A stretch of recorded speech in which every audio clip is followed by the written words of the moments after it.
आज हम कंटिन्यू करेंगे सुश्रुत शारीर अध्याय 4, जहां हमने कल तक पढ़ी थी दैहिक प्रकृतियां जो वातज पित्तज और कफज थी। उनमें से कफज प्रकृति का जो लास्ट श्लोक था वो हमने लास्ट पढ़ा था। ब्रह्म रुद्रेंद्र वारुणे सिंहाश्व गज गोवृषे ताश्य हंस समानुका श्लेष्म प्रकृति नया, जिसमें बताया गया था कि श्लेष्म प्रकृति वाले पुरुष किस किस से मैच करते हैं। तो वहां हमने ब्रह्मा रुद्र इंद्र वरुण ये देवता और सिंह अश्व गज गो वृषभ ये सारे जानवर और ताश हंस समानों का यानी कि गरुड़ हंस ये सब पक्षी इनके समान इनको माना था। मतलब कहने का अर्थ ये है कि तीनों प्रकृतियों में जो दैहिक प्रकृतियां हैं उन तीनों में श्लेष्म प्रकृति को सबसे श्रेष्ठ ठहराया गया है। फिर आती है कि हमने 7 प्रकृतियां पढ़ी थी। पृथक दोषे जो हमने देख ली, पृथक दोषे ये थी 3। ठीक है, और 3 क्या थी? द्विदोषज, द्विदोषज या जिनको हम द्वंद्वज कहते हैं। जब भी 2 चीजें होंगी तो वहां द्वंद्व इस शब्द का प्रयोग करेंगे। तो ये होती है 3 और एक होती है सन्निपातज। सन्निपातज वह प्रकृति है जिसमें तीनों का एक साथ एक जैसा सामंजस्य रहता है। द्विदोषज यानी किन्हीं भी 2 दोषों की प्रधानता। इस तरह से ये 7 प्रकार की प्रकृति की बात करी थी हमने शुरुआत में, जिसमें से हमने 3 जो पृथक दोषी है वातज पित्तज और कफज ये हमने पढ़ ली है। इसके आगे आचार्य क्या कहते हैं? आचार्य कहते हैं द्वयोर वा तीसरणाम वापी, जो 2 वाली थी और जो 3 वाली थी यानी तीनों का योग और किन्हीं 2 का योग, इस तरह की जो है प्रकृतियां तु लक्षणे प्रकृति नाम तु लक्षणे उन वो जो प्रकृतियां हैं उन प्रकृतियों के जो लक्षण हैं ज्ञात्वा जानने चाहिए या जाने जाए। कैसे? संसर्गजा वैद्य संसर्गज, इन्हें संसर्गज माने, वैद्य इनको संसर्गज माने। प्रकृति रवि निर्दिशेत, जो प्रकृतियां हमने निर्देशित कर दी हैं उनमें से ही उनके लक्षणों को संसर्गज लक्षण, संसर्गज लक्षण कहने का मतलब है इनमें से कुछ ली और इनमें से कुछ ली ये संसर्गज लक्षण हुए, या इनके मिक्स्ड लक्षण हुए वो संसर्गज लक्षण हुए। तो इस तरह के संसर्गज लक्षण मिलेंगे किनमें? द्वयोर्वा तीसरणाम वापी, इन तीन इनमें अगर किन्हीं 2 का संयोग है तो उन 2 के संसर्गज, और तीनों हैं तो तीनों का संसर्गज मिले लक्षण मिलेंगे अगर प्रकृति इस प्रकार की हुई तो। ऐसा आचार्य का कहना है। तो यानी उन्होंने अलग अलग के लक्षण बता दिए और 2 और 3 के लक्षण मान लिए। कैसे? कि इनमें से किसी के भी लक्षण अगर किन्हीं 2 के हैं तो उनके मिक्सचर मिल जाएंगे इस तरह से। तो इस तरह से हम इसका पता लगा सकते हैं। अभी इसके बाद क्या कहा है? प्रकोपो वा अन्यथा पावो क्षयो वा नोपजायते प्रकृति नाम स्वभावे न जायते तु गतायुषः। यानी इनका कहने का मतलब है कि प्रकोप क्यों नहीं होता, ठीक है, और क्षय क्यों नहीं, क्षय इत्यादि के लक्षण इस तरह के क्यों नहीं मिलते। ये एक तरह का सवाल हुआ कि प्रकृतियों का प्रकोप क्षय स्वभाव से नहीं होता पर आयुष समाप्त होने पर प्रकृति का होता है, वाले की प्रकृति का होता है।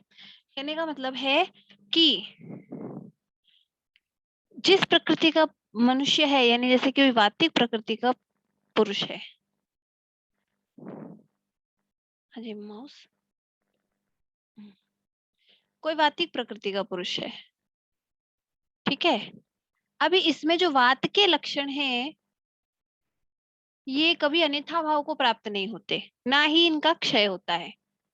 यानी इसके अंदर लाइफ टाइम वात प्रकृति के लक्षण, जो वात प्रकृति के लक्षण है वो इसमें लाइफ टाइम वैसे ही मिलते रहेंगे, उनमें कभी चेंज नहीं आएगा। कब आएगा?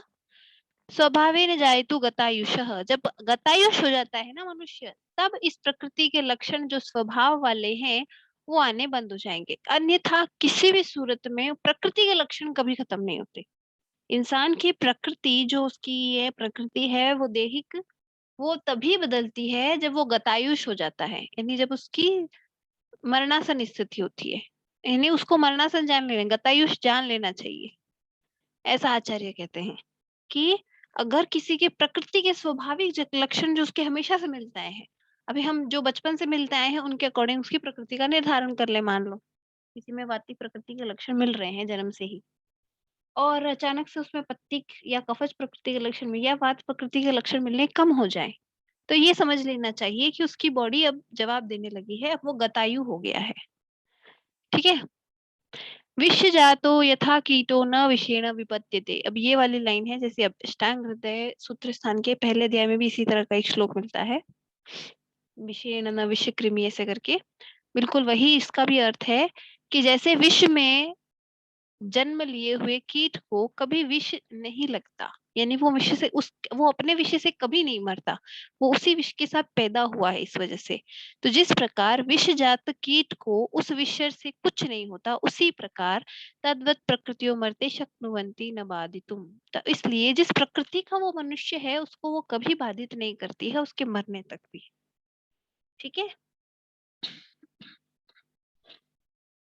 जैसे विष से उत्पन्न हुआ कीड़ा विष से कभी बाधित नहीं होता, वैसे ही प्रकृति मनुष्य को बाधा नहीं पहुंचा सकती। इसका अर्थ अगर यूं लिखें सेंटेंस वाइज तो इस तरह से लिख सकते हैं। क्यों? उसके बाद ये तो हुई ये वाली बात, फिर है ये हुई दैहिक प्रकृतियों की बात। अब हुई प्रकृति में नराणाम भौतिकीम केचिदाहु पवन दहन तो ये कीर्तितास्तु तीसरा, यानी कि प्रकृति इह, प्रकृतियां यह नराणाम नर की या मनुष्य की भौतिकी, भौतिक है ये, ठीक है, दैहिक हो गई। जैसे केचिदाहु किसी प्रकार से हमने कह दी है, कौन कौन सी, पवन दहन तोये, वात, पवन वातिक वायु को बोलते हैं, वायु का पर्याय है इसलिए ये वात हुई। दहन अग्नि को कहते हैं इसलिए किसका पर्याय हुआ, ये पित्त का हुआ। और तो जल का पर्याय है तो यहाँ किसका होगा, यहाँ उससे हम कफ को लेंगे। तो वात पित्त और कफ को हम ले सकते हैं पवन दहन तो ऐसे। ठीक है। कीर्तितास्तु तीसरा, इस प्रकार से ये तीन बता दी गई हैं। स्थिल विपुल शरीर पार्थिवश्च क्षमावान शुचिरत चिरजीवी नावसः खैर्महद्भि। अब यहाँ देखो, ये इन्होंने पंचमहाभूत के अनुसार बताई है। कैसे बताई है? हम्म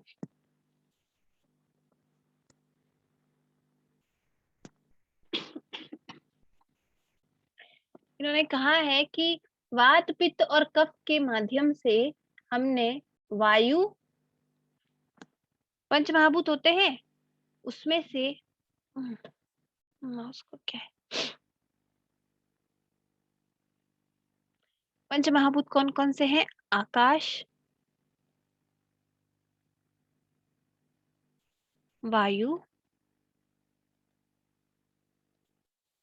वायु से उत्पन्न होती है अग्नि, अग्नि से उत्पन्न होता है जल, और जल से उत्पन्न होती है पृथ्वी। ठीक है। यहाँ हमने इन तीन की बात करी है, वायु, अग्नि और जल।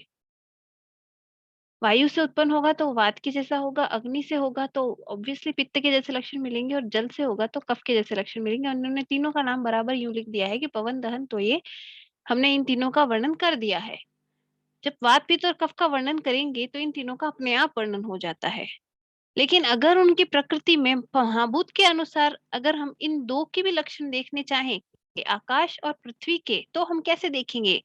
तो स्थिल विपुल शरीर पार्थिवश्च, जो स्थिल और विपुल शरीर होगा, कैसा? एक तो स्थिर होगा एकदम, और विपुल यानी बड़ा शरीर होगा, वो हुआ पार्थिव शरीर, यानी कि पृथ्वी से स्टार्ट, पृथ्वी महाभूत प्रधान। क्षमावान शुचिर अत चिरजीवी नाभस खैर महद भी, जिसमें छोटे छोटे छिद्र होंगे, जो क्षमावान होगा। ठीक है। तो वो सब किसके लक्षण हुए? वो हुए नाभस के। एक क्षमावान को भी हम इसमें पार्थिवश्च क्षमावान, ठीक है, शुचि रथ चिरंजीवी नाभस खैर महित भी। इस तरह से हमने आकाश और पृथ्वी के लक्षण कह दिए हैं। शुचिरथ चिरंजीवी, शुचिरथ चिरंजीवी पवित्र होता है, चिरंजीवी होता है, और दीर्घायु होता है। खैर महत भी, बड़े छिद्रों वाला। महत भी यानी बड़े, महत की तृतीय विभक्ति बहुवचन है ये, महत भी। महत शब्द होता है तकारांत या दकारांत बोल सकते हैं इसको, इसका तृतीय विभक्ति बहुवचन ये बनेगा महद भी है, महत शब्द, हलंत शब्द एक।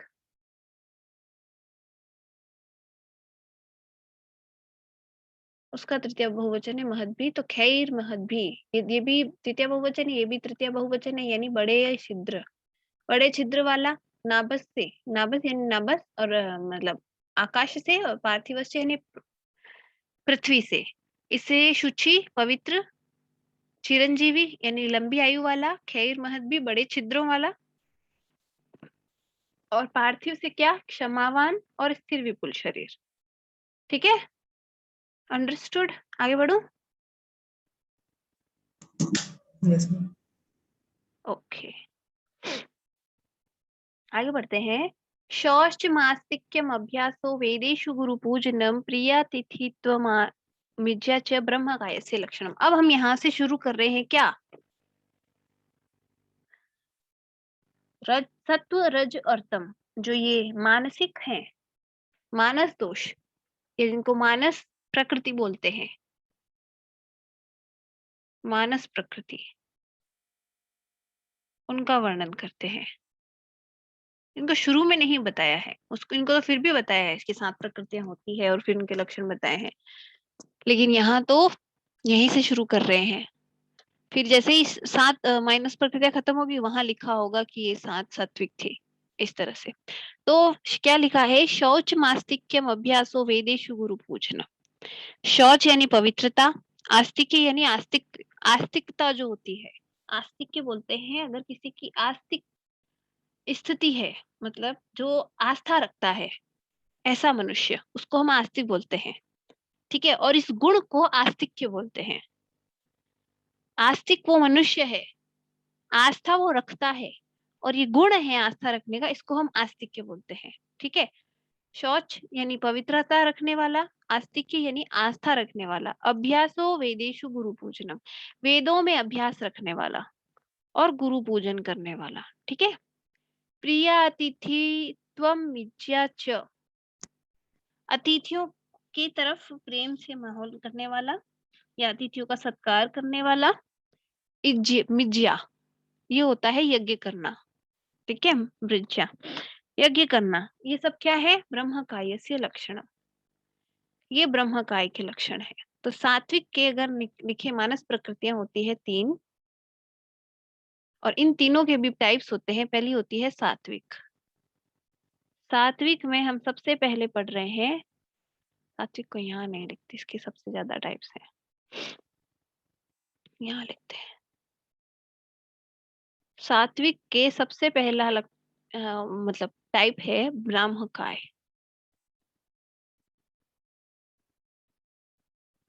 ब्राह्मकाय ब्रह्मा से कॉपी किए, मतलब एक तरीके से जैसे उसके लक्षण होते हैं इस तरह से। तो ये ब्राह्मकाय है। ब्राह्मकाय के लक्षण क्या होंगे, वो पवित्र रहेंगे, आस्था रखते होंगे, वेदों में अभ्यास होगा उनका। वेदों में अभ्यास का कहने का मतलब है वेदों को पढ़ने का अभ्यास, वेदों को पढ़ने का अभ्यास यानी जो रूटीन वर्क में वेदों का ज्ञान रखते हैं। रूटीन वर्क में यानी जो अगर डेली किसी चीज को रिपीट करेगा, एक टाइम देगा उसको, तो उसको हम अभ्यास करना कहते हैं। और जिससे ये अभ्यास होगा ना, उसे उस चीज का प्रॉपर ज्ञान होगा। इस वजह से हम इसे कहते हैं। जैसे कुछ लोगों को आदत होती है डेली रामचरितमानस पढ़ते हैं आज भी, तो ये उनको अभ्यास है। ठीक है, तो ऐसे अभ्यास करने वाले जिसके लक्षण होते हैं वो हमें ब्राह्मकाय कहते हैं। ये एक सात्विक गुण होता है। गुरु पूजन, गुरुओं की आज्ञा या गुरुओं का पूजन, गुरु की आज्ञा मानना, इस सब। प्रिय अतिथि, अतिथियों का सत्कार करना। मिज्या यानी कि यज्ञ करना, और ये सब ब्रह्मकाय के लक्षण है। फिर आता है दूसरा, ये था पहला ब्रह्मकाय। अब ये दूसरा है महेंद्र काय। महेंद्र काय, महेंद्र काय कहते हैं महात्म्यम शौर्य माज्ञा च सततम शास्त्र बुद्धिता भृत्यानाम भरणम चापि महेंद्रम काय लक्षणम।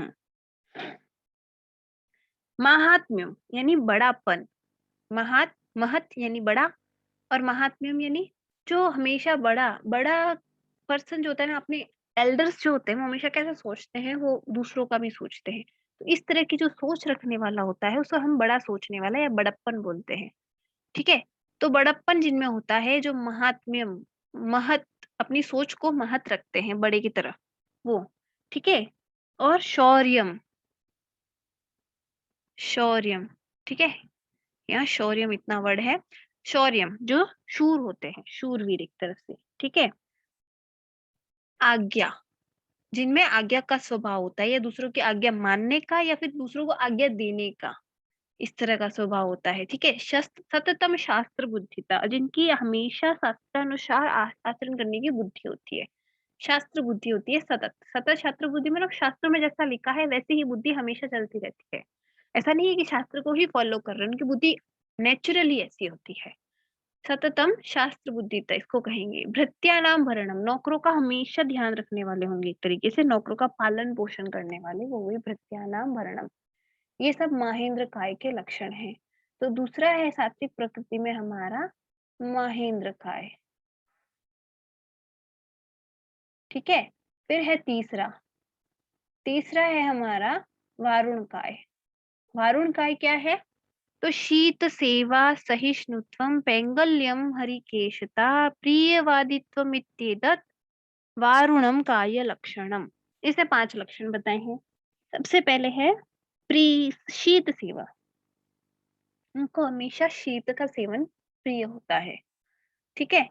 अब खुद भी वारुण है फिर भी शीत का ही प्रिय रखने वाले हैं। सहिष्णुत्वम, सहिष्णु होते हैं, सहन करने की शक्ति अच्छी होती है इनकी। पैंगल्यम, इनकी जो नेत्र है वो पिंगल वर्ण के होते हैं। पिंगल वर्ण का कहने का मतलब है, होते हैं ना, एक तो काले होते हैं, अपन की यूजुअली ब्लैक आईज मिलती है, उसके अलावा पीली या ब्राउनिश आईज जिनकी मिलती है उनको पैंगल्यम बोलते हैं।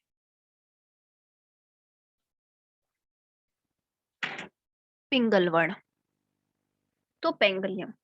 हरिकेशता,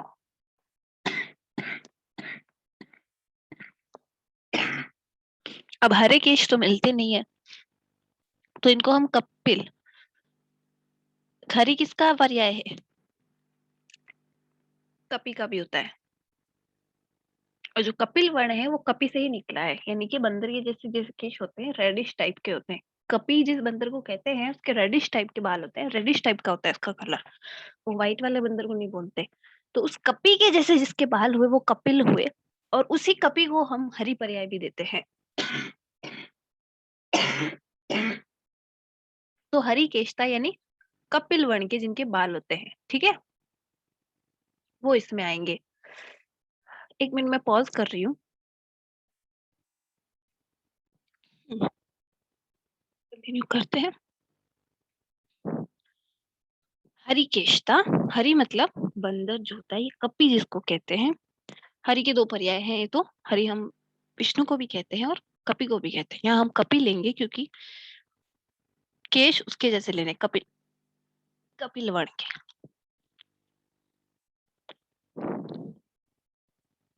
फिर चौथा लक्षण है प्रियवादित्वम,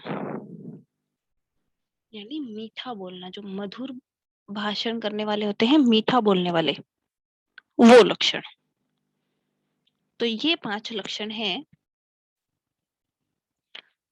वारुण काय के।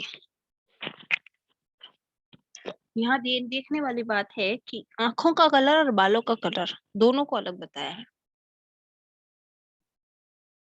हम यूजुअली ऐसा देखते हैं कि ये पित्त प्रकृति का भी लक्षण है, और यूजुअली ये दोनों एक साथ आते हैं, तो ये हुआ वारुण काय का लक्षण। जो हमारा तीसरा सात्विक गुण है वारुण का है। ठीक है? फिर है फोर्थ,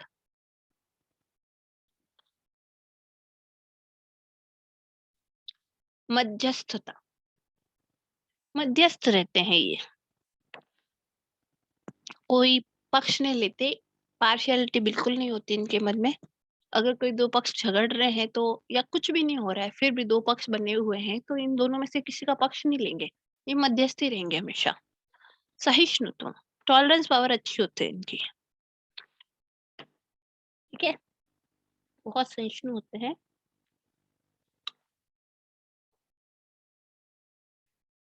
सहिष्णुत्व फिर है अर्थस्यागम संचयो।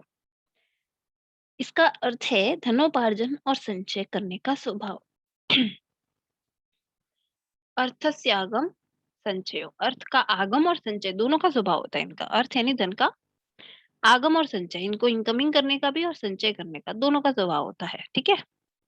महाप्रसव शक्तित्वम, महाप्रसव शक्तित्वम कहते हैं कि किसी काम में सफलता प्राप्त किए बगैर उसको ये छोड़ते नहीं है। और दूसरा अर्थ ये ले सकते हैं कि अधिक प्रजोत्पादन की शक्ति। तो या तो महाप्रसव शक्ति किसी कार्य के ऊपर ले सकते हैं या फिर वंश के ऊपर ले सकते हैं। अगर कार्य के ऊपर ले तो ये कार्य को अगर शुरू करेंगे तो उसे कंप्लीट करके ही रहेंगे। इस वजह से महाप्रसव शक्तित्व से इसका अर्थ यूं ले सकते हैं कि ये नए नए कार्य को जन्म देने वाले होते हैं सफलतापूर्वक। दूसरा महाप्रसव प्रसव शक्तित्व से हम प्रजोत्पादन का अर्थ ले सकते हैं। ये हुए सब क्या, कुबेर काय लक्षण। कुबेर ऐसे ही होते हैं, कुबेर के ऐसे ही लक्षण होते हैं जैसे हमने कुबेर काय के कहे हैं, कुबेर की तरह माना है इसको, ठीक है।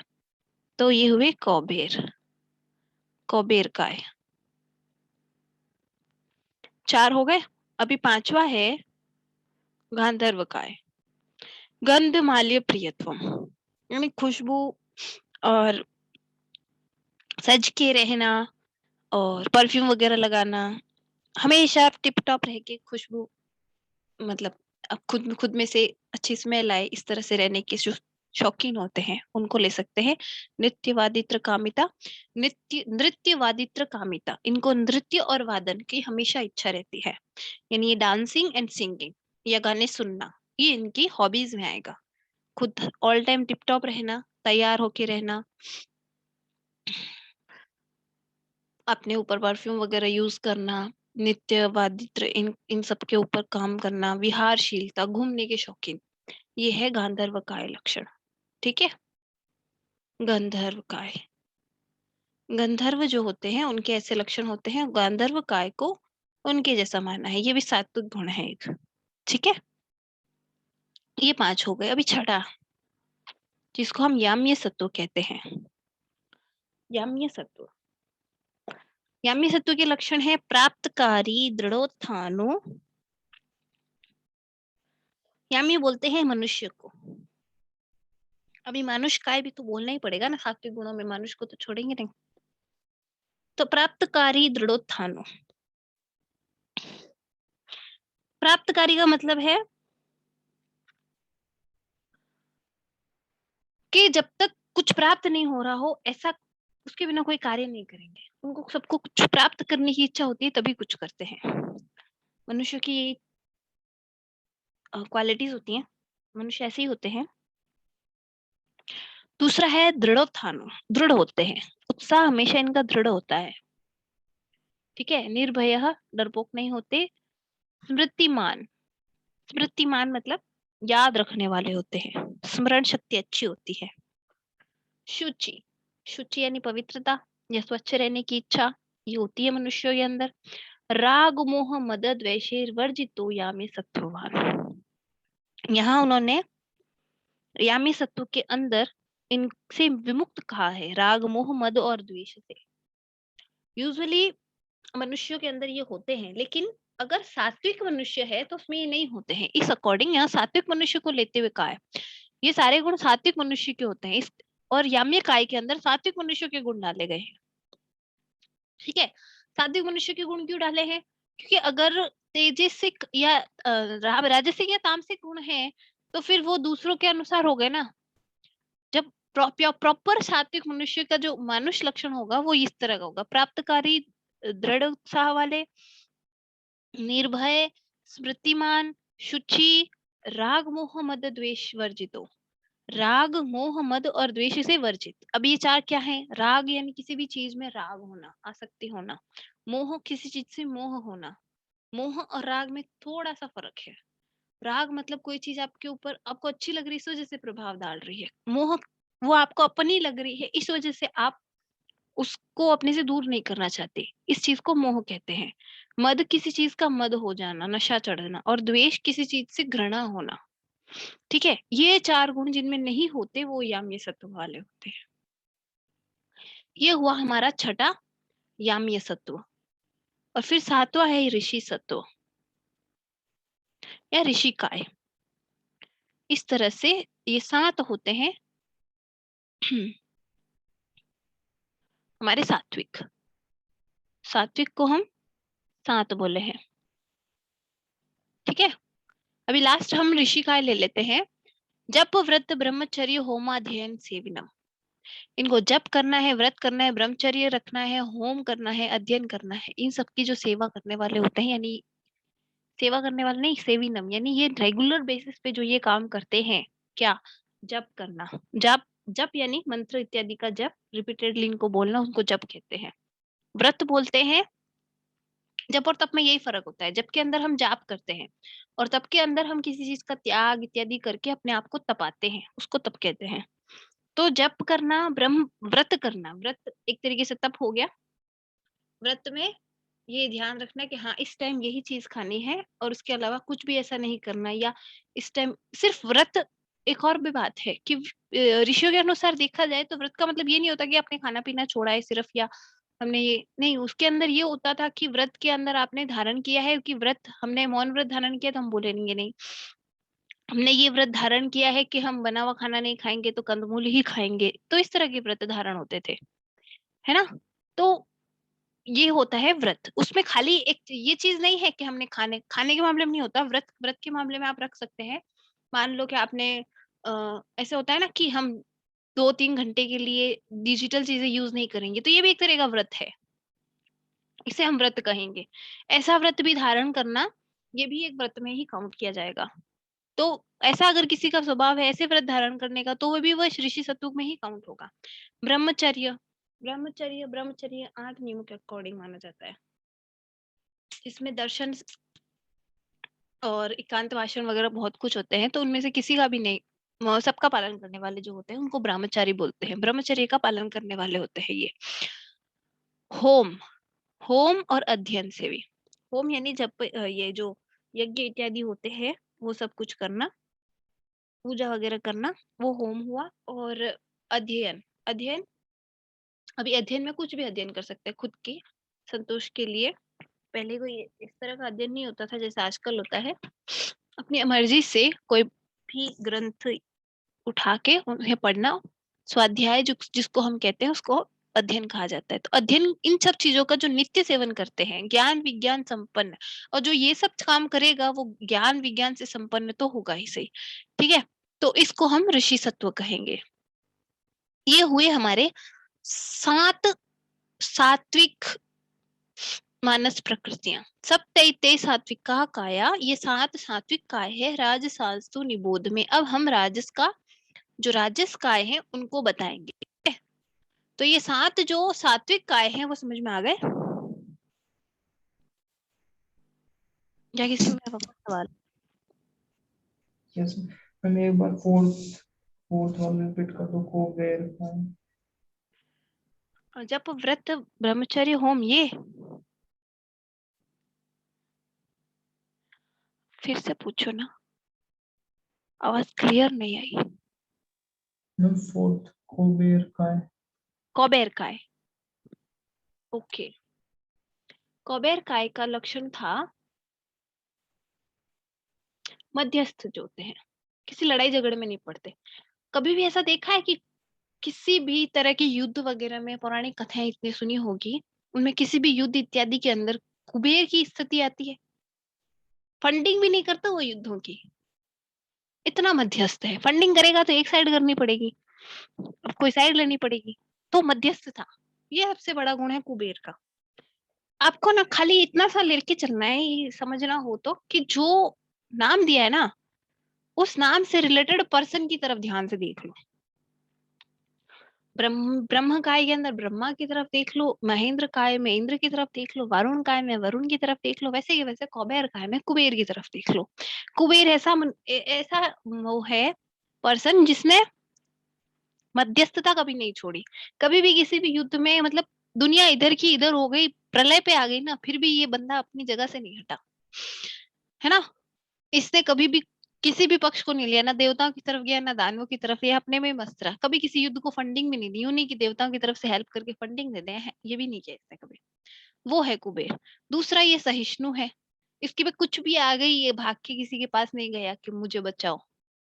कभी भी ऐसी कोई स्टोरी सुनी है जहाँ कुबेर किसी के पास गया होगी मुझे बचाओ। अर्थ सम अर्थ अर्थ से आगम संचयो, धन कमाना और उसका संचय करना, ये कुबेर का सबसे बड़ा लक्षण है। इसके पास जितना धन है उतना किसी के पास नहीं है। इसका रीजन ये है कि वो अर्थ का आगम और संचय दोनों करता रहता है। महाप्रसव शक्तित्व, और ये सारे काम अपने पूरे करता है। ठीक है, तो अगर हम कुबेर को ध्यान में लेके ये 4 लक्षण पढ़ेंगे तो ज्यादा अच्छे समझ में आएंगे। और यही अगर किसी मनुष्य में लक्षण मिलेंगे तो वो मध्यस्थ होगा। कहीं पर भी कुछ भी हो रहा है उसको कोई मतलब नहीं है, दो पक्ष लड़ रहे हैं और खत्म हो रहे हैं, उसे किसी का पक्ष नहीं लेना। सहिष्णुत्व, उस पे खुद पे भी आएगी तो वो अपने आप झल लेगा, किसी और को बीच में लाना पसंद नहीं करेगा। क्यों? क्योंकि उसको पता है आज उसने अगर किसी से हेल्प मांगी है तो कल को उसको हेल्प देनी भी पड़ेगी, और वो देना नहीं चाहता। क्यों? क्योंकि उसको अर्थ आगम संचय का भी है और उसको अपने पैसे कहीं नहीं लुटाने। इस तरह की जो मेंटेलिटी रखता है, और जो काम शुरू करेगा उसको अपने दम पे पूरा करने का भी वो रखेगा। इस तरह के जिस मनुष्य में लक्षण मिलते हैं उसे हम कुबेर काय बोलेंगे। ठीक है, अब क्लियर हो गया? Yes clear. ओके, आगे बढ़ते हैं। राजसिक में इनमें 6 हैं टोटल। ठीक है, हमारी दूसरी मानस प्रकृति है राजसिक। आज ये माउस को पता नहीं क्या हुआ है। ये 6 है टोटल। पहली जो हम कहते हैं आसुर काय। आसुर काय, अब जो असुर हैं उनसे आते हैं आसुर काय। ठीक है, अभी ये है ऐश्वर्य चाहिए, रौद्र रुद्र रुद्र व्यवहार होगा, मतलब दिखने में डरावने लगेंगे। क्यों? क्योंकि हमेशा गुस्से में रहते हैं और मारने मारने को उतारू रहते हैं। ऐसा जो पर्सन ऐसे पर्सन को अगर कोई देखता है तो उसको रुद्र ही दिखाई देगा, तो उसको इस लक्षण को हम रौद्र कहेंगे। वीरता झलकाने का इनका वो होता है, के लिए ऐसा रूप तैयार करते हैं, बाकी भयंकर दिखाई देते हैं। ठीक है, ऐश्वर्य युक्त रौद्र, फिर आता है शूरम। शूर का मतलब मैंने बताया था, शूरवीर जो हो, शौर्य वहां आया था वर्ड, और यहाँ शूर आया है, दोनों का मतलब सेम ही है, युद्ध में जो शूरता दिखाता हो। चंडम, चंड यानी जो गुस्सा करने, कभी भी गुस्सा करने के लिए चढ़ जाए, जो क्रोधी स्वभाव का होता है उसको हम चंड कहेंगे। ठीक है, असूयकम, असूय कहते हैं हम, ईर्ष्या के रिलेटेड होता है ये लक्षण। इसको कहते हैं झूठ बोलना, झूठ बोलना। ठीक है, एकाशिनम, एक टाइम खाना खाते हैं, नहीं एकाशिनम मतलब अकेला खाने वाले होते हैं, इनको साथ में खिलाना नहीं पसंद, ये अकेला खाना पसंद करते हैं। चौदरिकम मतलब उद्रिक, उद्रिक का मतलब होता है जिसके मन में खाने के सिवा कोई विषय नहीं होता। उद्रिक यानी उनको अपने पेट का ही सोचता रहता है ऑल टाइम, वो होता है उद्रिक। तो ये सबको आसुर सत्व कहते हैं। एक बार फिर से देखते हैं इसके लक्षण कितने हैं। 1 2 3 4 5 6 7, 7 लक्षण है इसके। 7 कौन कौन से हैं? पहला ये ऐश्वर्यवंत होते हैं, दूसरा रौद्र यानी भयंकर दिखने वाले होते हैं, तीसरा शूर, अगर युद्ध वगैरह कुछ हो तो ये लड़ने के लिए तैयार रहते हैं, शूरवीर होते हैं एक तरीके से, डरपोक नहीं होते। और चंड यानी कि क्रोधी स्वभाव होता है इनका, कभी भी गुस्सा कर सकते हैं। असूयक, असूयक का अर्थ होता है दूसरे का उत्कर्ष न सहन करने वाला, को झूठ नहीं बोलते, दूसरे का हाँ, दूसरे का उत्कर्ष नहीं सहन कर सकता है। असूया का ये अर्थ होता है ना, ईर्ष्या के जैसा है कुछ अर्थ इसका। असूया का अर्थ होता है जो दूसरे की उन्नति बर्दाश्त न कर सके।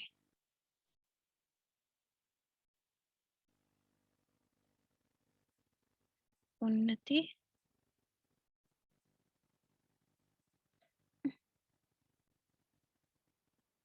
न सहन करना।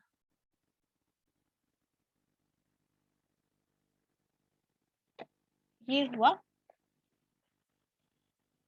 चौथा लक्षण।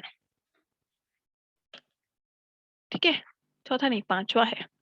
फिर छठा लक्षण है एकाशिनम, अकेले खाना खाने के शौकीन होते हैं, अकेले ही खाना। कितना भी खाना हो किसी को साथ में बांट नहीं सकते, ये बांटना इनके बिहेवियर में होता ही नहीं है। औद्रिकम यानी खुद के उधर के बारे में ही सोचते रहेंगे, मतलब खाना ही उनके दिमाग में चलता रहेगा, उसके सिवा कुछ नहीं चलेगा। लड़ाई करेंगे या गुस्सा करेंगे ना, तो भी सबसे ज्यादा इसी इसी मामले में करेंगे, मेरा खाना तुमने हाथ कैसे लगाया। इस तरह का स्वभाव होता है कुछ। ये होता है आसुर सत्व। राजसिक में पहला काय आसुर काय। दूसरा है सार्प, ये है तीक्ष्ण मायासिनम भीरु। तीक्ष्ण यानी घातक, आयासिनम मतलब परिश्रमी। ठीक है, भीरु, भीरु यानी कि डरपोक होते हैं। लेकिन इसमें भी एक बात है, पता है क्या? भीरु के अर्थ में हम ये ले सकते हैं कि यूं तो डरपोक होंगे, लेकिन जैसे ही क्रोध आएगा ना, तब सारा डर फूर हो जाएगा। यानी ये सिर्फ एक ही सिचुएशन में नहीं डरते, वो है जब इनको क्रोध हो। अदरवाइज तो बिल में घुसे हुए ऐसा रहते हैं सांप, लेकिन गुस्से में होते हैं तो किसी पे भी चढ़ जाते हैं। सर्प का यही लक्षण होता है ना, बिल्कुल यही लक्षण होता है इनका। चंड, चंड यहाँ पर भी था, चंडम, चंडम का अर्थ वही है, क्रोधी। मायान्वितम, मायान्वितम यानी माया जाल फैलाने वाले, मतलब करेंगे इधर दिखाएंगे इधर से और मार लेंगे इधर से। वो जो यूं इधर से यूं बुला के और लेते हैं ना, वैसी वाली चीज, वो मायान्वितम कहते हैं इसको। कपटी कह सकते हैं एक तरीके से, कपट द्वारा कोई चीज लेना, वो मायान्वितम में आ जाएगा। फिर है विहार आचार चपलम, विहार और आचार में चपल होते हैं। विहार और आचार में जो चपल होते हैं, इस तरह के लोगों को हमें सार्प सत्व जानना चाहिए। विदुर नरम, सार्प सत्र जानना चाहिए। विदुर नरम यानी जानना चाहिए। ये हुआ सार्प सत्व दूसरा। ठीक है, 6 में पहला था आसुर काय, दूसरा है सार्प काय, और तीसरा है शाकुन काय। शाकुन किसको कहते हैं? शकुन हम पक्षी को बोलते हैं। ठीक है, प्रवृद्ध काम सेवी चाप्यत तस्राहार एव च अमर्षणो अनवस्थायी शाकुनम काय लक्षणम। प्रवृत्त काम सेवी, अत्यंत काम सेवी मतलब मैथुन परायण, बहुत ज्यादा मैथुन करने की इच्छा वाले होते हैं, काम सेवी बहुत ज्यादा होते हैं। चाप च आप्यतस्राहार एव च, आप्यजस्राहार, एक मिनट, त नहीं यहाँ ज है, मैं सोचूं बोलने में इतना अटपटा कैसे लग रहा है।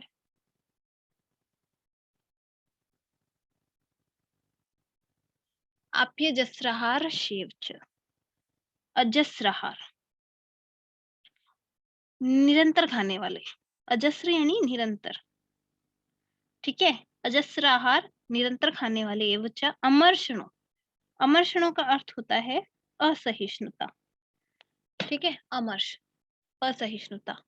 अनवस्थाई, अनवस्थाई चंचल चित्त वाला, यानी स्थाई, स्थाई नहीं होते इनके जो विचार हैं, वो कभी भी स्थाई नहीं होते। ये शाकुन काय के लक्षण है। अभी शाकुन मतलब पक्षी, उससे अगर मैच करें तो पक्षी एक दूसरे के साथ या तो गुटपुट गुटपुट करते रहते हैं, या फिर खाते रहते हैं, या फिर इधर उधर घूमते रहते हैं। इसके सिवा कुछ करते हैं क्या? इसलिए ये टिक नहीं सकते, ये खाते रहेंगे, या इसके अलावा काम से भी।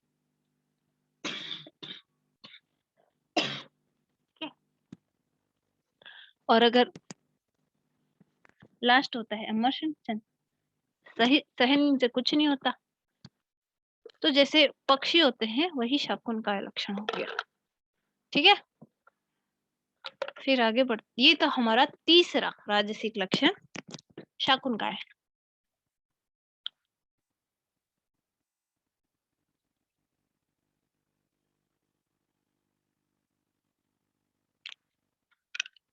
फिर चौथा जो है राक्षस का है।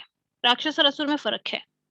ठीक है, एकांत ग्राहिता यानी हमेशा अकेले रहना पसंद करते हैं। वो अकेले खाना पसंद कर रहे थे, ये अकेला रहना,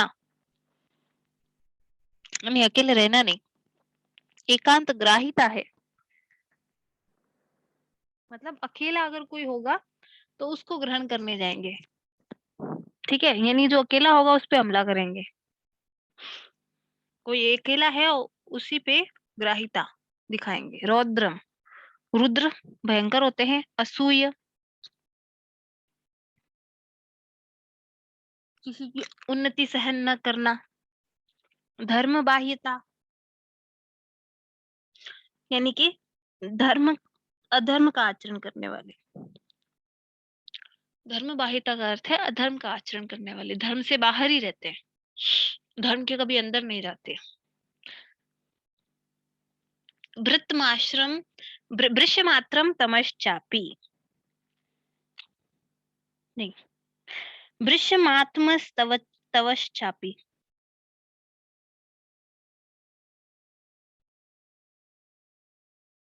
वृषमात्मस्तवश्चापी,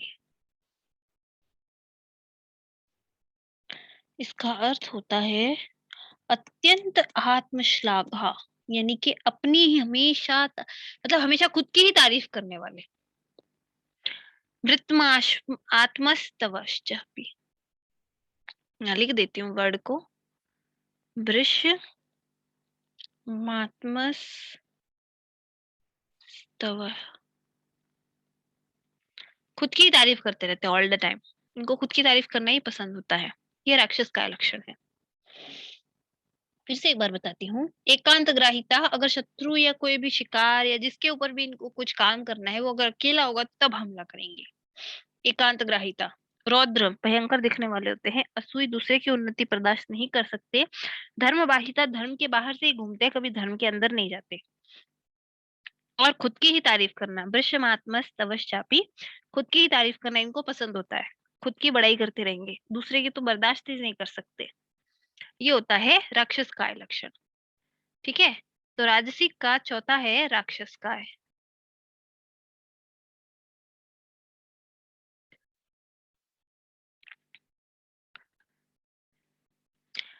पांचवा है पैशाच। उच्छिष्टाहारता, तैक्ष्ण्यम, साहस प्रियता तथा स्त्रीलोलुपत्वम, नैर्लज्जम, पैशाचम का लक्षणम। पिशाच का लक्षण है निर्लजता, इनको कभी भी लज्जा नहीं आती। स्त्री लोलुपत्वम, स्त्रियों के प्रति हमेशा लोलुप रहते हैं, यानी स्त्री लंपट होते हैं। पहली लाइन लेते हैं उच्छिष्टाहारता। उच्छिष्टाहारता यानी जो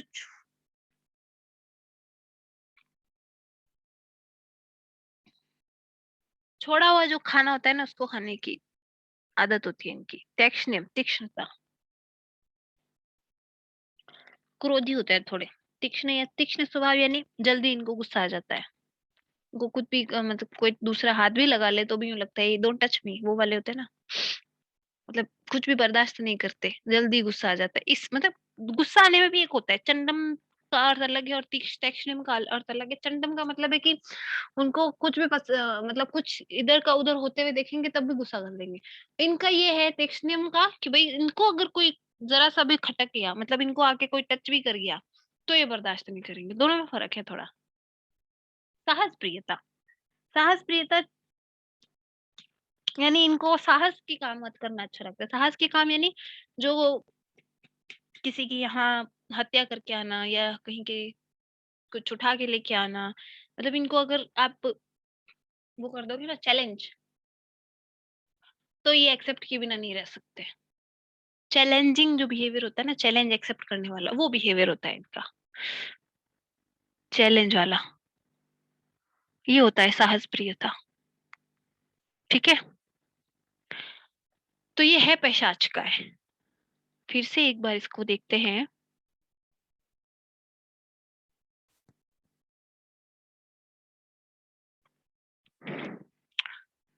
उच्छिष्ट आहारता, उच्छिष्ट आहार का सेवन करने वाले, तीक्ष्ण तीक्ष्ण यानी तेज गुस्सा करने वाले, साहस प्रियता चैलेंजेस को देखने वाले, स्त्री लोलुपतुम स्त्री लंपट जो है, निर्लज्ज, इनको कोई शर्म नहीं है, वो है पिशाच काल के लक्षण। मतलब ये चैलेंज एक्सेप्ट करने वाले हैं, प्लस इनको कोई लज्जा नहीं है, तो समझ लो कि बहुत सारे ऐसे लोग होते हैं जिनको देख के यूं दिमाग में इमेज बन जाती है, हाँ ये ऐसे हैं, वो पिशाच हो जाते हैं। ठीक है, फिर है सिक्स्थ प्रेत सत्व, असंविभागम अलसम दुःखशीलम असूयकम स्लोलुपम चाप्यदातारम प्रेत सत्वम विदुर्नरम। असूयकम यहाँ फिर से आया है, 3 जगह असूयकम आया है हमारे। पहला यहाँ, पहला तो यहाँ आया था हमारे आसुर काय के अंदर। ठीक है, दूसरा आया था, इनको तो कुछ मतलब ही नहीं है, शकुन को तो नहीं, सर्पों को कुछ है।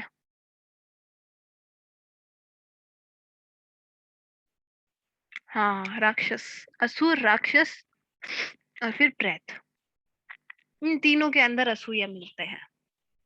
तो असुर, राक्षस और प्रेत, ये तीन ही हैं जो ग्रुप बना के नहीं रह सकते, ये आपस में लड़ते ही रहते हैं। उनका रीजन यही होता है कि ये दूसरे की उन्नति बर्दाश्त नहीं कर सकते। दुखशीलम, दुखशील होते हैं, दुखी रहते हैं हमेशा। विभाग, असंविभाग, जो अपनी चीज दूसरे को देने के लिए तैयार नहीं होता। और अलसम, आलस्य वाला होता है, ये कभी भी बांट नहीं सकते, वो खाना नहीं बांट सकता था, ये कुछ भी नहीं बांट सकते। आलसम, आलस्य होता है। दुखशीलम, दुखी रहते हैं ऑल टाइम। असूयकम, किसी की उन्नति बर्दाश्त नहीं कर सकते। लोलुपम, लालची होते हैं। अदातारम, किसी को कुछ दे नहीं सकते, वो उसके जैसा ही हुआ। प्रेत सस्तम विदुर्नरम, इसको प्रेत सत्व जानना चाहिए।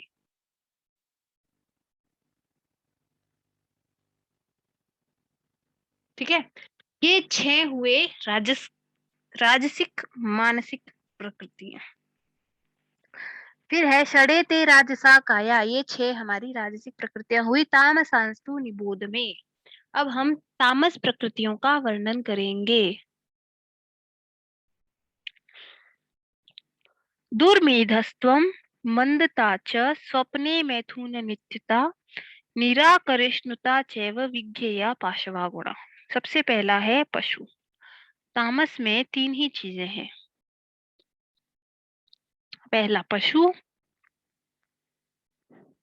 दूसरा मत्स्य और तीसरा वनस्पति।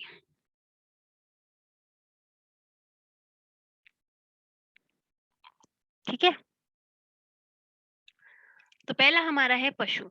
पशु के जैसा दुर्मेधस्त्वम, दुर्मेधस्त्वम का अर्थ है मेधा इनकी अच्छी नहीं होती, बुद्धिहीन होते हैं। ठीक है, मेधा नहीं होती। मंदताच, मंद होते हैं। एक तरीके से दोनों लगभग सेम ही हुए। स्वप्ने मैथुन नित्यता,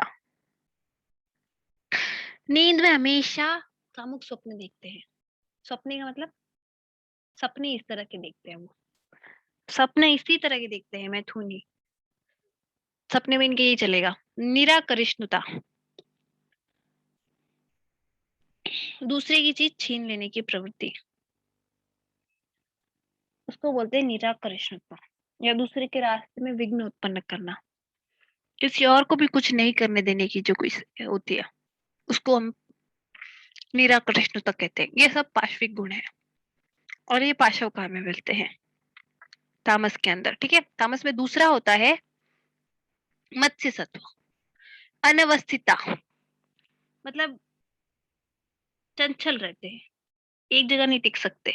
मछली देखिए एक्वेरियम में, कभी एक जगह कभी नहीं टिकती, टिक जाती है इसका मतलब मर गई। तो अनवस्थितता, और कहाँ मिली थी हमें, ये गुण अनवस्थितता शाकुन काय में मिला था, वो भी नहीं टिक सकते। ठीक है, मौर्ख्यम मूर्ख होते हैं, भीरुत्वम डरपोक होते हैं, सलिलार्थता जल से बहुत प्रेम होता है इनको। अब मछली है, जल से प्रेम करेगी ही। परस्पराभिमर्दश्च आपस में बहुत लड़ते झगड़ते हैं। पक्षियों में चलो ये थी कि ये नहीं करते थे। ये है मत्स्य सत्व के लक्षण। फिर है लास्ट, एक स्थान रतिर नित्य आहारे केवल रत।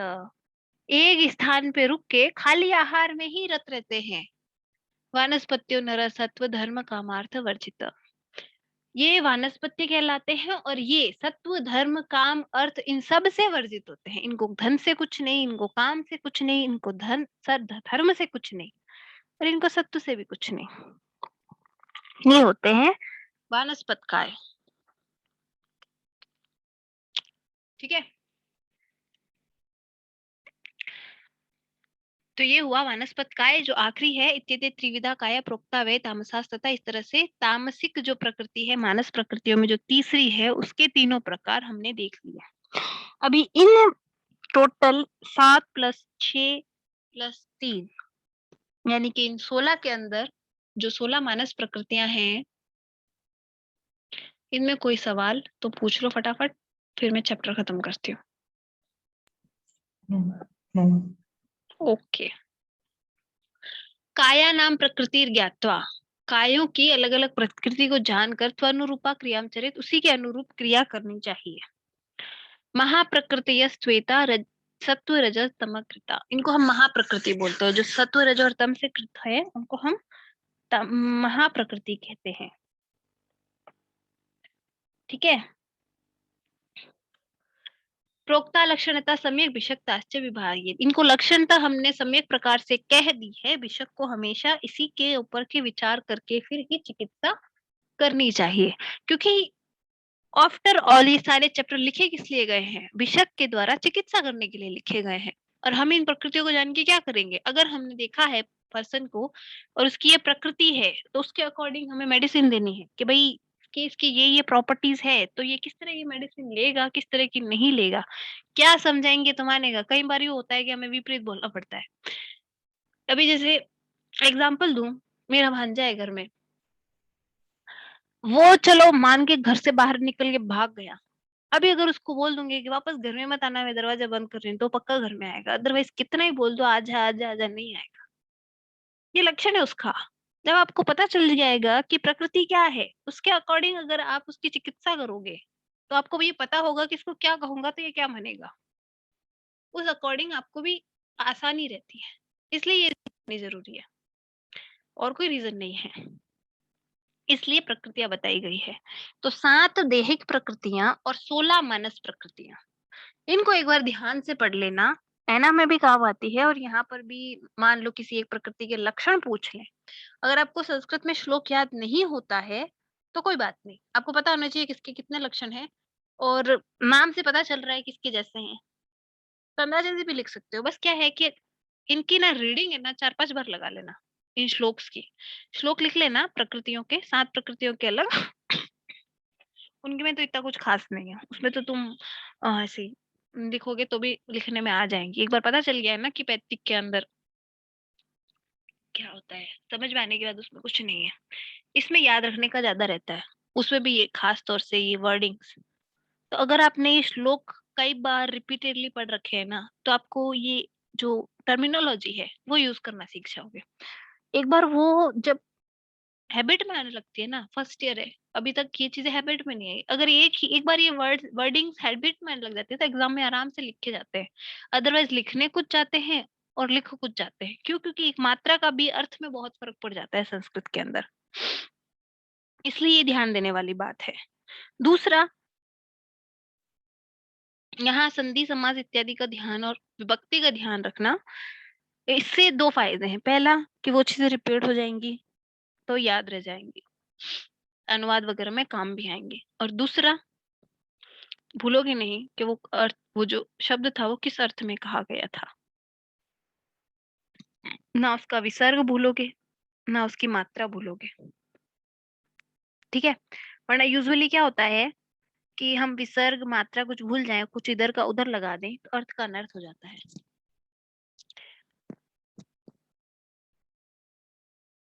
बहुत चीजों के अर्थ बदल जाते हैं सिर्फ एक बिंदी की जगह बदलने से।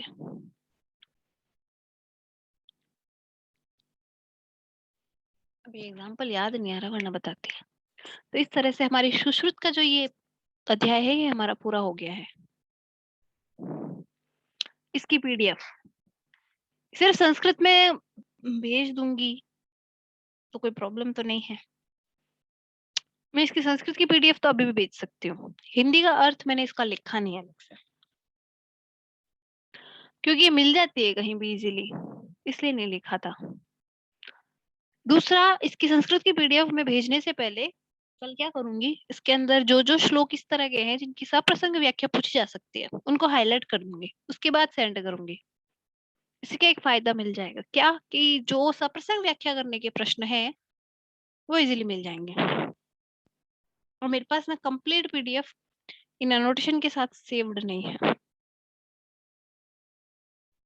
ठीक है, तो कुछ एक टेबल्स बनानी पड़ेगी जो बताया, किसकी, एक कला की, त्वचा की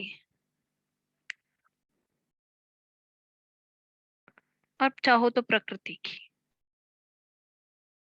ठीक है, बीच में और क्या था, और हाँ, एक टेबल टाइप में, ये तो टेबल्स बनेगी प्रॉपर कि भाई ये इतनी कला है, इसका ये नाम है, इसमें ये गुण है, इसकी इतनी मात्रा है और इसमें ये रोग होते हैं। इस तरह से हम कला तो चाहे तो यूं लिख लेंगे।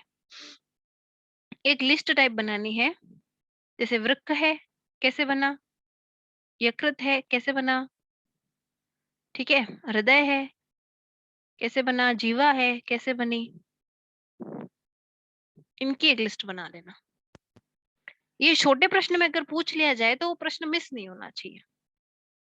एक बार टेबल बनाने से क्या है, हम एक बार कंपैरेटिव देख लेते हैं। कंपैरेटिव देखने के बाद क्या होता है कि अगर हम भूल भी जाए ना तो उस वक्त जैसे हम लिखते हैं हमें याद आ जाता है, नहीं ये नहीं ये था, इसलिए तो वो चीज कर लेना। और एक बार खुद कर लेना, नहीं तो फिर मुझे टाइम मिला एक बार तो मैं इसके टेबल्स दे दूंगी और इसको मैं कल मार्क करके पीडीएफ सेंड कर दूंगी ग्रुप में। ठीक है, इस तरह से ये हमारा 25 मार्क्स का सुश्रुत का कंप्लीट हो गया है। इसमें कुछ एक चीजें बाकी है, लाइक कुछ प्रश्न करवाने हैं किस तरह के एग्जाम में आते हैं और जिनकी व्याख्या आती है उन वो श्लोक बताने हैं। इसके अलावा इसमें कुछ खास नहीं बचा। ठीक है, अभी जो 10 मार्क और 15 मार्क के दो पोर्शन है, वैदिकी सुभाषित साहित्य और ये पंचतंत्र, जिसमें से भी ये पंचतंत्र तो बिल्कुल ही 2-3 दिन का काम है, 3 स्टोरीज हैं, इजीली हो जाएंगी। और वैदिकी सुभाषित साहित्य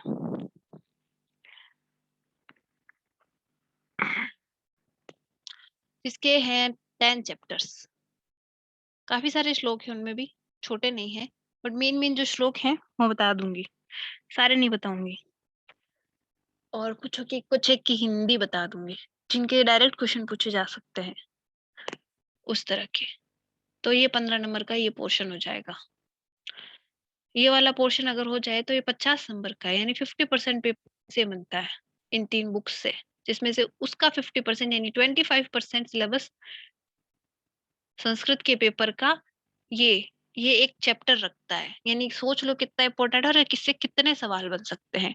इसलिए इसको ध्यान से दोबारा पढ़ना, मैं पीडीएफ भेजूंगी ना, उसको एक बार ध्यान से पढ़ना। संस्कृत को संस्कृत अगर नहीं समझ में आए तो हिंदी अर्थ मैं कुछ दिन में तैयार करने की कोशिश करती हूँ, दिवाली के बाद में तो मैं भेज दूंगी करके हिंदी अर्थ के साथ। बाकी एक बार संस्कृत पीडीएफ में सेंड कर दूंगी। संस्कृत में क्या करना कि मैं एक मार्क कर दूंगी, वहां से वहां तक की रीडिंग लगा लेना। जो श्लोक है ये वाले त्वचा वाले और कला वाले की तो बस एक बार रीडिंग लगाना, जिससे क्या है कि चीजें एक बार दिमाग में बैठ जाएंगी। और इन श्लोक की एक बार रीडिंग लगाने से क्या होगा कि इनकी टर्मिनोलॉजी बैठ जाएगी। मान लो ये पूछ लिया कि राक्षस काय के लक्षण क्या है, तो उस टाइम अटकना नहीं चाहिए हाथ, है ना। वहां हम वर्ड कुछ लिखेंगे, इससे मैच नहीं हो रहा होगा तो नंबर नहीं मिलते। अगर आप श्लोक नहीं लिख पा रहे हैं लेकिन आपको टर्मिनोलॉजी याद है कि हमने असूय लिखा है, राक्षस, असुर और प्रेत तीनों के अंदर असूय आएगा, ठीक है। और ठीक है, तो इस तरह के अगर वर्ड यूं याद रह जाते हैं तो उससे क्या रहता है कि एग्जैक्ट वर्ड लिखने से नंबर मिलने के चांस ज्यादा होते हैं।